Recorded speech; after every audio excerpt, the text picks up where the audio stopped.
Peggy 12.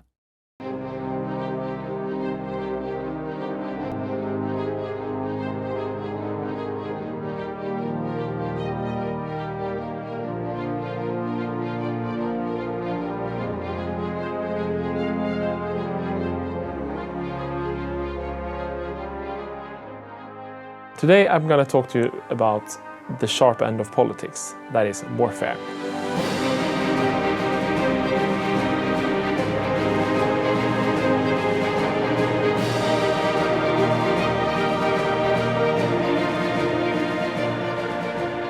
War has always been central to the previous games, and we've added a little extra effort this time to make it more engaging and feel a bit more like you're actually fighting wars in the Renaissance era. And what drove conflict in this era was, of course, men and money.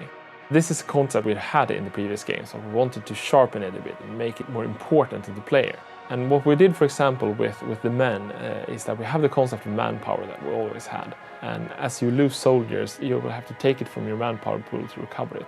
What happens in Europa Universalis IV is that the process of getting your manpower back is way slower. And this will really give you a feeling that if you fight a protracted war, if you lose a lot of men, if you say assault a fortress instead of sieging it slowly, if you fight costly battles, even if you win, you can have this kind of lost generation that you need to contend with. And then you might actually be out of the game for a long time, so you really need to manage your manpower. And then, of course, there are ways to deal with this. Natural ideas where you can create a nation that can bring more men out of the manpower pool, for example. And you can build certain buildings like training grounds to help train up your manpower pool faster. And then, of course, depending on which country you play, if you're a small merchant republic, your manpower pool won't be very big even if you try to optimize it. But what if you are this merchant republic then? What should you do? Well, you can do what they historically did. You can hire mercenaries. Of course, they don't cost you any manpower, but they cost lots of money. So you have a choice there. You can still have an army even if you don't have any manpower. And money comes even more there, because what we did, we felt that wars in the era was so expensive. I mean, monarchs invented new taxation systems just to be able to fund their wars. So we wanted to make them more expensive. What we did was that reinforcements now cost very much more money than they did previously. So if you go into the war, you have a balanced budget, for example, and you have a nice war chest. You think that this will be fine. This war will be over. The boys will be home for Christmas.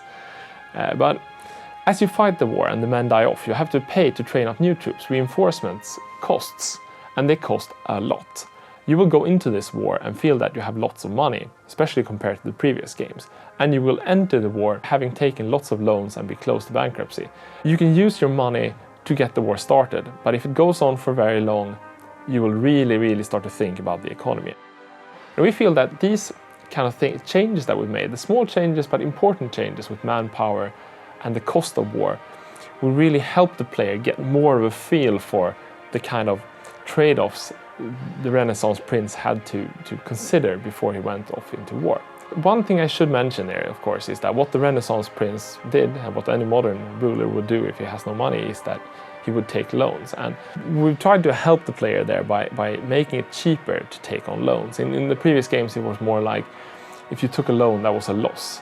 Now you're always deficit spending because you need to fund the wars, and that can be nice for a while, right? But if you take lots of loans and the inflation clocks up, then you will end up in problems later. So you have all these kind of nice trade-offs all the time between short-term benefits and long-term problems. And that's the strategic part where we hope that the feel of fighting the war will be much more different. And then, of course, on the tactical side, we've done some changes as well, just to improve how to get the feel right for how it should feel to fight a war in this era. If you're a ruler, of course, being a soldier is not very nice. What we wanted was for the battles to be a bit more decisive. So, for example, we added a mechanic called shattering, in the sense that when you march your army into battle and you lose, before it just retreat a little bit and then you can fight again. But now, if you lose decisively, the army can shatter, and that means that your soldiers will break and run, and they will run all the way back until they find a safe province before you can stop them. And there they have to stay a bit and recover their morale. And of course, that makes the battles more decisive without actually making it so that you can lose your entire army at the roll of the dice. Because when your army or when the enemy's army is shattered, the winner can sort of use this time to siege down provinces and to take fortresses and to really decide the war based on one battle. Another concept we added here to sort of give the same feeling is the concept of an army being disorganized. We wanted to get away from the thing where you chase armies too much all over the map and to sort of slow the whole thing down a bit so you have a chance to think, so that if an army loses too much morale, it becomes disorganized and it can't move. If you win a battle, but you had to spend your entire army to do it and your army is exhausted, then it will be locked in place for them to recover, so that the battles will be more decisive, but you will spend less time running after armies and trying to chase them down.